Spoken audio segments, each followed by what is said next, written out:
اللہ تعالیٰ کی طرف سے اگر کسی کو دنیا میں اس کے گناہوں کی سزا مل رہی ہے تو اس میں بھی اللہ کی طرف سے خیر ہے کہ دنیا کی سزا بہت چھوٹی ہے، آخرت کی سزا تو بہت بڑی ہے۔ ایک آدمی گناہ کر رہا ہے اور اس کو سزا نہیں مل رہی ہے، بہت خطرے میں، یہ تو بہت خطرناک چیز۔ فرعون 400 سال تک موسیٰ علیہ السلام کی قوم بنی اسرائیل پر ظلم کرتا رہا۔ کتنے سال تک؟ 400 سال تک۔ کہتے ہیں اس نے 400 سال تک ایسی حکومت کی کہ اس کے سر میں درد بھی نہیں ہوا، اور بنی اسرائیلی 70,000 سے زیادہ بچے اس نے مارے، اور 70,000 جادوگر اس نے مارے۔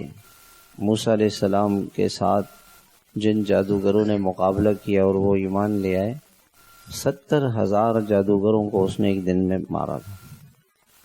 اور بنی اسرائیل نے کہا قالوا اوذینا من قبل ان تأتینا ومن بعد ما جئتنا، کہ موسیٰ آپ کہہ رہے ہیں اللہ حالات بنائیں گے، ہمارے تو حالات بگڑ گئے، خراب ہو گئے۔ کتنے حالات خراب ہوئے کہ آپ کے آنے سے پہلے بھی فرعون ہمیں قتل کرتا رہا، اور آپ کے آنے کے بعد بھی فرعون ہمیں مارے جا رہا ہے، اور یہ اللہ کی طرف سے کچھ نہیں ہو رہا۔ قال موسیٰ لقومہ استعینوا باللہ واصبروا، موسیٰ علیہ السلام نے کہا کہ اللہ سے مدد مانگو، اللہ سے مدد مانگو اور صبر کرو۔ مسلمان کے لیے مشکلات میں 2 چیزیں ہیں، اللہ سے مدد مانگنا اور صبر کرنا۔